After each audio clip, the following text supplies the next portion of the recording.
station, we literally waiting for probably about an hour and a half, and here come another van to come pick us up. But this one look clean. We get to the van, this one of them young niggas with one of them haircuts that got like all the hair in the back, but they ain't got none in the front type shit. Nigga had a gold grill and the chain on. He looked back at us and said, "Y'all niggas hungry?" I said, "Hell yeah." That nigga took us to Waterburg. Dude give me and bro $20 a piece. We look at each other like, damn. Last spot we was at, they was acting like it was pulling teeth to even give a nigga $10. We get back in the van and he said, "We're gonna have a draw for y'all when y'all get to the office. That's when they give you money." So I'm like, damn, these niggas just already gave us some money. I'm looking at my friend like he might have made the right decision. At first I thought he was on some scap shit. This nigga made it sound like we was about to go to Austin, Texas or something. This crew wasn't like the last crew. It was something different about this crew. You could damn near tell as soon as you got in the van. Niggas wasn't looking hungry. You probably wouldn't even be able to know the difference if you ain't been to another crew. But everybody looked like they had some money. This crew wasn't human trafficking. It was more like getting niggas off the streets and niggas on the run for unextraditable type shit. And a whole bunch of adopted motherfuckers who ain't had nowhere to go after they turn 18. We driving for about a good hour and we pull up to the Holiday Inn. This crew just bought the whole second floor of the Holiday Inn.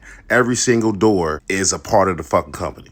We go to the office. It's an old black lady all dressed up with all her makeup on and shit with a big smile saying, "Welcome." I was shocked. I looked at her and said, "Are you the one that run the company?" She said, "No, I watch over the company. You might not ever meet the boss." She gave me and my homeboy a yellow folder. She said, "Fill out the papers in there." She pointed and said, "Go over there and fill them out." I sit down and I'm going through the folder. It looked pretty legit, but I still felt like they was asking for too much information. So instead of using my first name, I just used my middle name and last name. I put my real birthday, but I put a fake social security number. Me and my boy passed her back the folders and she gave us a key to one of the rooms. She said, "This gonna be y'all room." I looked at her and said, "Ain't nobody else coming, just us?" She did a little smile and said, "Yeah." The dude that drove us to the hotel came back in the room and said, "Come on, let me show y'all around." He looked at me and bro and he said, "Take your hats off." We show him our heads and he said, "You want to get your hair cut?" Me and bro looked at each other like, "Yeah, but we ain't got no money." He said, "The first one always free." Right now we on the second floor. We go to the elevator to go to the fourth floor. He said, "Y'all room on the second floor." I'm thinking like, nigga, I know I got the key. We get to the fourth floor. As soon as the elevator opens, I smell weed mixed with chicken and that one shit the barbers be spraying on you at the end when they done with your haircut. I walk out the elevator and I say, "This the floor I want to sleep on." He said, "Nah, this the business floor. You only come on this floor when you're trying to handle some business." These motherfuckers got a barbershop, they got a kitchen, they got a studio, they got a game room, they got a daycare room, they got a weed room. It was a whole bunch of other rooms, but we're gonna get to them later. I say, "Damn, man, y'all got everything we need. We ain't even gotta go nowhere." He said, "That's how we do it so people don't go out and get in trouble." I know exactly what we doing here, but they still never mention what we were doing. I asked the guy, "Do we got any laundry detergent?" He said, "Yeah," and pointed at the laundry room. Not the actual laundry room. They had the lady that actually washed your clothes for you. He said, "We're gonna take you to the fitting room in the morning to see what size you wear." We walking into the barbershop room, and the room right next to it, door wide open. All you see is hella cash on the floor. Them niggas in there shooting dice. While I'm staring, the nigga that's shooting gonna look up and look me right in my eyes.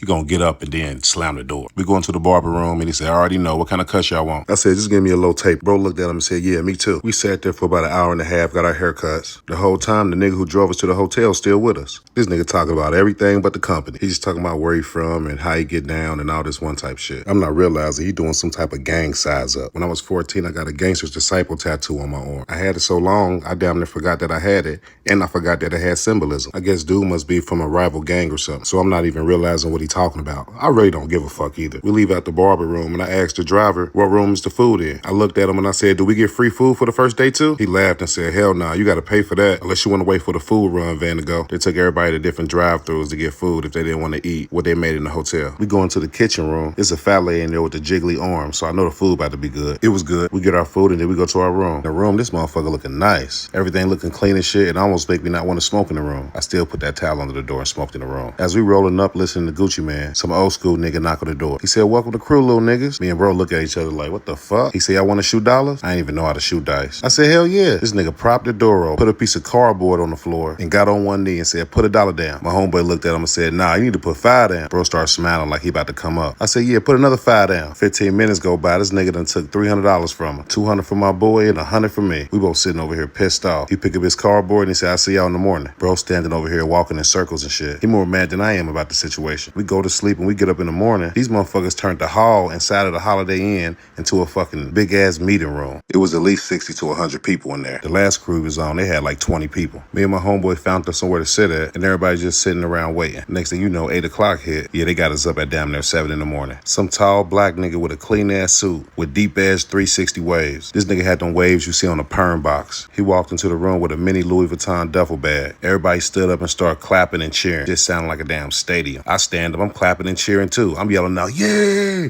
yeah. He raised one hand up and everybody get quiet. He said, everybody sit down. Everybody sat down at the same time like a church. He said, all the new people stand up. Me, my homeboy, and like 15 other people stand up. He said, come to the front. We all walking towards the front and standing in the line right next to him. He said, I want y'all to treat these new people like they family. And one by one, he starts saying our names. This is my first time seeing this nigga. But he wasn't a boss. He was like the assistant boss. Because the real boss never comes around. He just collect the money. The guy look at us and say, do y'all know why y'all here? My dumb ass look over and say, to make some money? He said, of course, but the real reason why you here. And everybody got quiet. He said, this program is for your growth and development. We're here to help you with your transition from a young adult to a grown up. We're here to teach you all the tools you need to take that next step into the world. I'm looking around like, what the fuck is he talking about? He said, we're going to teach y'all how to be the best versions of yourself. Everybody stood up and start clapping again. He raised his hand and everybody get quiet again. He said, I'm not about to talk y'all heads off. He looks over at the lady that was in the office and he give her a little head nod. She stands up and she grabbed the Louis duffel bag from the guy who's talking. And she says, okay, y'all, we about to start with the bonuses. And as she's talking, the suit man say, all y'all come with me. He talking about the new people. As we walking out, I hear the lady say, somebody just hit their 20K quota. He walked us inside of a room that was next to the hall. He got about 20 chairs in there lined up. He said, y'all take a seat. We got to figure out what sizes y'all wear. He started passing out pieces of paper for us to fill out. It basically asked for our pants size, our shoe size, our shirt size, different shit like that. He said, today y'all gonna have an easy day. I need y'all to read this pamphlet and learn the script at the end. I read through it and it's saying the same exact thing that dude was saying in the speech. We filled out the papers and start passing them back to the guy. And he gave us all $20 a piece. He said, y'all go get some breakfast, chill out, go back to y'all rooms, and meet me right back down here at 12. So tell about how I beat this nigga ass because he ain't want to let me use his laptop charger. Me and my homeboy, we go back to our room after the morning meeting. On our way to our room, we see a dude in the hallway. We asked him if he got a laptop charger. My homeboy left his laptop charger at the last crew and he been trying to find a new one so he can get something off his laptop. This how long ago this shit was. This nigga looked back at my homeboy and said, nigga, take your ass to Radio Shack. My homeboy just looked at him and turned around. We get in our room and my homeboy say, man, I'm end up beating that nigga ass. I can already tell. We ain't know who this nigga was. He was on our floor so we knew he was a part of the crew. We in our room sleep. We hear a bitch screaming in the hallway. We both jumped up fast as hell. I ain't gonna lie, not to help, but to be nosy. I run to the door and I pull it open. Some light-skinned girl, face red as hell, nose bloody and mouth bloody. And she's screaming back and forth with the nigga who just told us to go to Radio Shack. My homeboy jump in the dude's face. And he said, what's wrong with you, bro? You don't never put your hands on a woman. This is the same nigga that be telling me his how he beat bitches ass stories. Now they standing in each other's face talking shit to each other. The light-skinned bitch standing in the back holding her face. This whole time it's a domestic violence dispute. As they standing in each other's face arguing, the Radio Shack nigga pushed my homeboy. The second he pushed him, I swung and hit that nigga right in his mouth. That nigga fell to the ground and I hit him again. The moment I got on top of him, this girl pulled me off of him. And at that exact moment, all the people that was still left in the hotel, they all start coming out their room. Two big niggas who I learned later was security grabbed me and my homeboy up and pushed us back in our room. He looked at us crazy and said, don't come out of this room. Me and my boy just sit in the room chilling, just waiting. We don't know what the fuck about to happen. About 2 hours go by, one of the big dudes knock on the door. When I open it, I look behind him. It's like 5 other big niggas behind him. He look at us and say, come with us. Me and my boy get up and follow behind him. We ain't even get on the elevator or nothing. We just went to another room. We go in the room, it's nothing but 2 chairs in there. Once we get to the room, them niggas start unbuttoning their button downs and cracking their hands and shit. They looking like they prepping for some bullshit. The big dude that knocked on the door pulled his phone out and he called the boss. He put the boss on speakerphone. He said, what you want me to do with him? And the boss say, let me speak to one of them. Big dude start walking towards us and I put my hand out for the phone. I say, hey, what's up, bro? He said, you niggas just got there and y'all already starting trouble? I said, you said we was gonna be treated like family. He get quiet for a second. And then he say, treat it like family? I said, yeah, at the meeting, you told everybody to treat us like family, but they not. He get quiet again. And then he say, I'm on my way. All the dudes start looking at each other like they was in trouble. A couple of the dudes look at their phones and then they walk out the door. About 20 minutes go by and then the assistant boss come in. He look at the other dudes that's still in the room and they turn around and walk out the door. The assistant boss looking at me and my homeboy and he swinging his finger pointing left to right. He said, which one of y'all hit my little brother? I raised my hand and said it was me. Don't get it twisted. I ain't say it was me on no tough shit. It was more like, it was me. I said he was beating up some girl. Somebody had a defender. After I said that, he looked at me like I just said some straight sucker shit. This nigga pulled his glasses off and looked me right in my eyes and said, I've been waiting on somebody to beat that nigga ass. Me and my boy look at each other because we can't believe this nigga just said this shit. Apparently his brother been running around the crew acting like he was the boss because he the assistant boss brother. So he been getting away with a whole bunch of shit. Everybody's scared to confront him and everybody's scared to tell the assistant boss the fuck shit he be doing. Me and my boy didn't know who he was. But I ain't gonna lie, if we would have known, we probably wouldn't have did that. Once we get done talking to the assistant boss, he make it seem like everything cool. I know some bullshit about to come.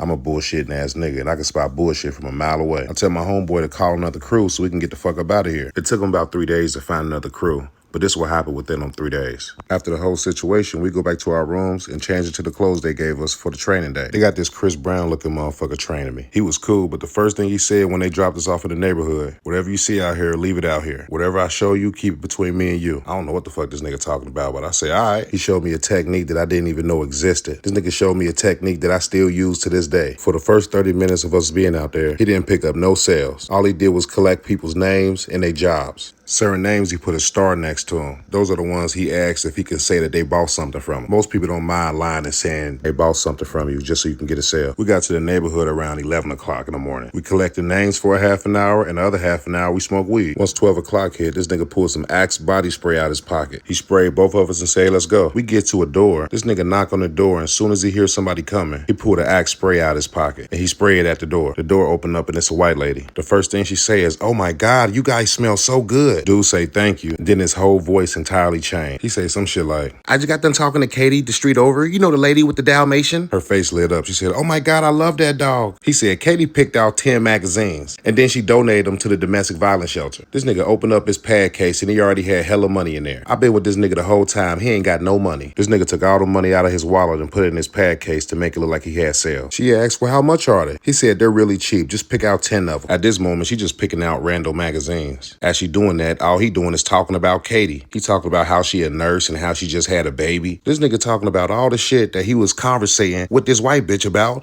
on the street over like an hour ago. The sales tactic he used is called keeping up with the Joneses. But that's a sales tactic majority of the black crews use. The white crews use it too, but they don't use it on niggas. They use the can you afford it tactic. They used it on Shaquille O'Neal a long time ago. Look up his Rolls Royce story. She picked out 10 magazines with a 5-year subscription apiece for a staggering one-time payment of $2,500. She started looking like she was about to shit herself. But while he was talking about Katie and her babies and her nursing and shit, he done had this bitch already sign a receipt. So she literally just signed a binding contract that she was going to pay this $2,500, and she didn't even notice. Now he's sitting over here talking to her like a negotiator. He went from sounding like the friendly neighborhood Spider-Man ass nigga to a professional extortionist. At the end, she paid $500 in cash and she paid another $500 in a check. He kept making it sound like he was breaking the rules if he took the other orders off. We do the same thing through the whole neighborhood for about a good 4 or 5 hours. This nigga probably got like 15 sales that day.